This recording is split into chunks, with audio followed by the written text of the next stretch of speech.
জুলাই আন্দোলনের অন্যতম সেনানী বেসরকারি বিশ্ববিদ্যালয়ের নারী শিক্ষার্থীদের অধিকাংশই এখন আর রাজনীতি নিয়ে ভাবতে পছন্দ করেন না।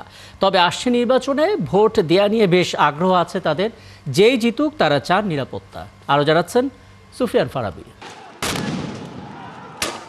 জুলাই গণঅভ্যুত্থানের সময় যখন পাবলিক বিশ্ববিদ্যালয়ের শিক্ষার্থীদের উপর হামলে পড়ে স্বৈরাচারী সরকারের সন্ত্রাসী বাহিনী, তখন ঢাল হয়ে পাশে দাঁড়ায় প্রাইভেট বিশ্ববিদ্যালয়ের শিক্ষার্থীরা। বিশেষত নারী শিক্ষার্থীদের অংশগ্রহণ ছিল চোখে পড়ার মতো।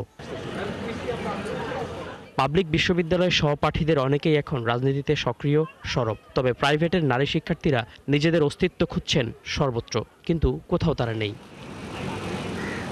বেসরকারি বিশ্ববিদ্যালয়ে পড়ুয়া নারী শিক্ষার্থীদের কাছে প্রশ্ন ছিল, আগামীর জাতীয় সংসদ নির্বাচনে তাদের প্রত্যাশা কি?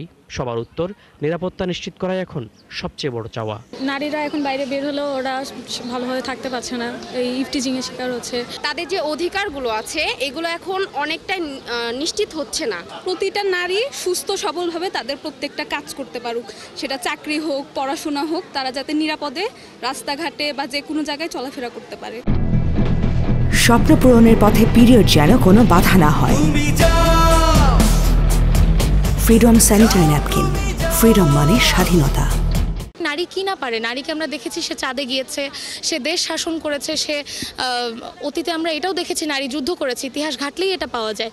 নারী প্রত্যেকটা কাজই দক্ষতার সঙ্গে করতে পারে যদি সে নিজেকে বিশ্বাস করে। বাংলাদেশ ইউনিভার্সিটি অফ লিবারেল আর্টসের এই শিক্ষিকা শ্রেণীকক্ষের শিক্ষার্থীদের কাছ থেকে আগের মতো রাজনীতি নিয়ে আগ্রহ পাননি। তার মতে, রাষ্ট্র গঠনের চিন্তা ঝেড়ে ফেলে ভবিষ্যৎ গড়ার পরিকল্পনায় ব্যস্ত শিক্ষার্থীরা আগ্রহী ছিল এবং অনেক বেশি তারা একটা যে দেশ গঠন পুনর্গঠন হবে সেই পুনর্গঠনের কাজে সক্রিয়ভাবেই অংশগ্রহণ করতে চাচ্ছিল, আগ্রহটা ছিল।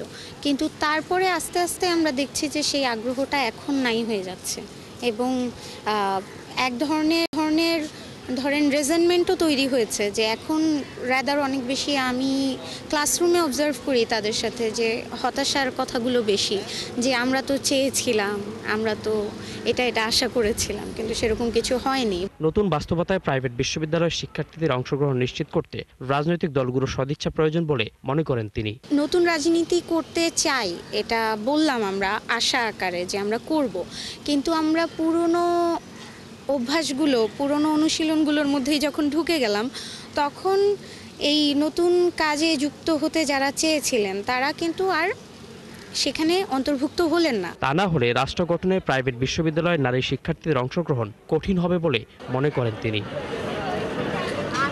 সুফিয়ান ফারাবী, ৭১, ঢাকা।